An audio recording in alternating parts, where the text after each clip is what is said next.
Alors, pour conclure sur le backtracking, on va parler un peu de complexité, même s'il n'y a pas grand-chose à dire. Euh, Pourquoi? Parce que la complexité n'est pas très bonne. En fait, elle dépend de la manière dont on coupe les branches. Mais ça, c'est difficile à quantifier. Donc, ça va être difficile de calculer la complexité d'un algorithme de backtracking. Ce qu'on peut dire, c'est que dans le pire des cas, on est dans une force brute classique. Et donc, c'est le calcul qui est fait là. Donc, dans le pire des cas, vous devez explorer toutes les feuilles.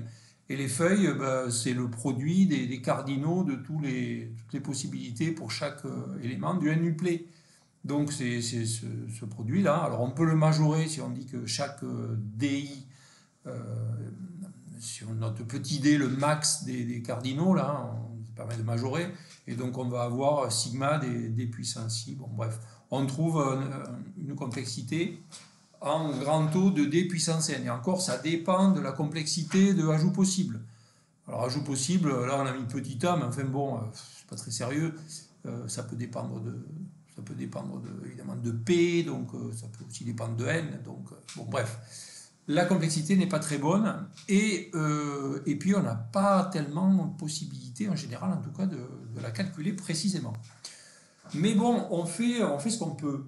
Et malgré tout, on peut constater que ça marche pas si mal que ça, le backtracking, même pour des, des arbres assez énormes. Donc par exemple, si on regarde ce qui se passe pour le sudoku, il y a quand même 81 variables. Euh, donc chacune peut prendre 9 valeurs.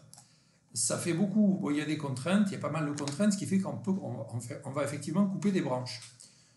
Bon, alors ça se fait bien. On peut regarder ce que ça donne à l'exécution. Alors voilà un programme solution un solveur de Sudoku qui est en train de tourner là. Donc c'est un programme qui a été écrit en Python et on visualise en fait les cases. Là on voit les cases, la machine est en train de chercher et donc alors c'est intéressant parce qu'on voit bien cette histoire de backtracking, c'est-à-dire retour arrière. On voit que la machine elle explore des cases. Alors les cases elles sont numérotées. En haut à gauche c'est la case 0 et puis en bas à droite c'est la case 80. Il y a 81 cases de 0 à 80 et donc on voit que la machine explore et puis de temps en temps elle revient en arrière parce qu'elle a fini d'explorer et donc elle va être obligée d'aller chercher d'autres candidats solutions. Donc là elle a fini. Voilà. Donc là elle a fini toutes ces explorations. Et donc en fait on voit rien là, c'est-à-dire qu'en parallèle on fait afficher les solutions quand on les a trouvées, mais là la recherche est terminée. Donc en fait en rouge on avait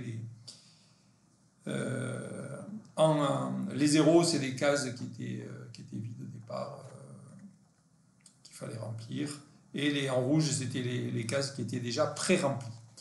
Alors on peut voir un deuxième, donc ça on le fera en TP. Un deuxième exemple c'est le problème des n de Rennes. Donc, c'est un problème très classique également. On doit placer des reines sur un jeu d'échecs de telle sorte qu'aucune ne puisse se menacer mutuellement. Alors, il y a une dame par... on ne peut pas avoir deux dames dans la même rangée, dans la même colonne, dans la même diagonale. Alors en fait, on s'en tire très bien. On n'est pas obligé de dessiner un échiquier, c'est ça qui est bien ici. Il y a une petite astuce. En fait, il suffit d'avoir une liste avec n variables comme ça. Et en fait, on mémorise le numéro de la colonne de la dame qui est à la ligne I. Et comme ça, on est sûr qu'il ne peut pas y avoir deux dames sur la même ligne, puisque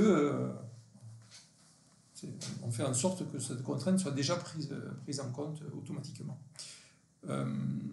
Alors, là aussi, je vous montre ce que ça donne en action. L'intérêt, c'est de visualiser. Donc, c'est terminé pour le Sudoku. Les 8 reines, voilà.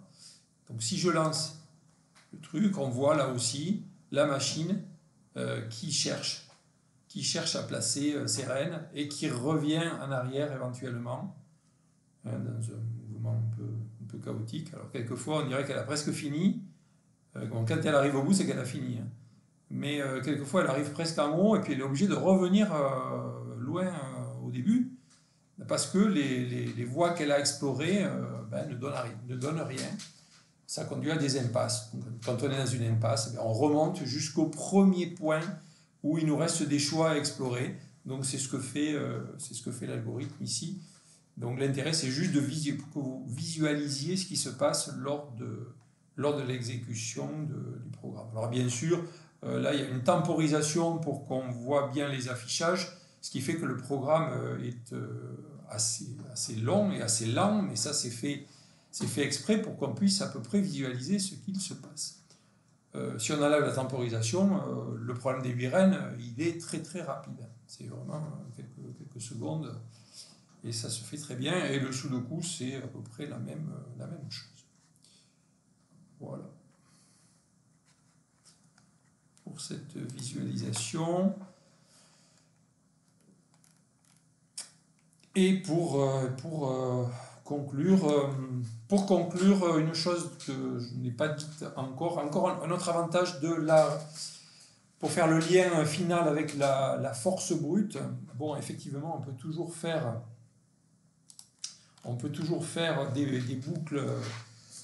des boucles imbriquées, hein. Ça, c'est pas un problème, on peut les faire, on en a fait.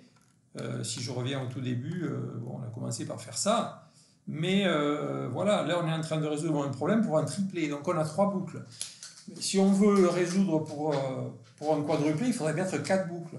Et donc si on veut généraliser et résoudre un problème avec un n-nuplé, mais avec n qui soit variable, hein, comme on fait par exemple pour les perles de Dijkstra, où on appelle un programme pour 8 perles ou pour 6 perles, mais c'est le même programme. Comment pourrait-on faire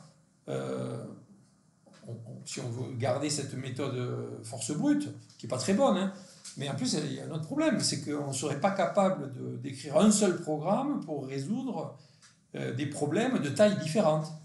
Puisque pour une taille 3, il faut 3 boucles, et pour une taille 8, il faut 8 boucles. Alors, ce n'est pas tellement le problème d'écrire les 8 boucles, c'est que comment écrire dans un programme un nombre variable de boucles, hein. Ça, c'est quelque chose, une situation qu'on n'a pas vraiment rencontrée jusqu'ici, et c'est aussi quelque chose que permet de régler le backtracking. Donc le backtracking, en conclusion, il a pas mal d'avantages. Pour autant, il ne règle pas tous les problèmes, hein. C'est-à-dire qu'il y a des problèmes, on a du mal à couper des branches.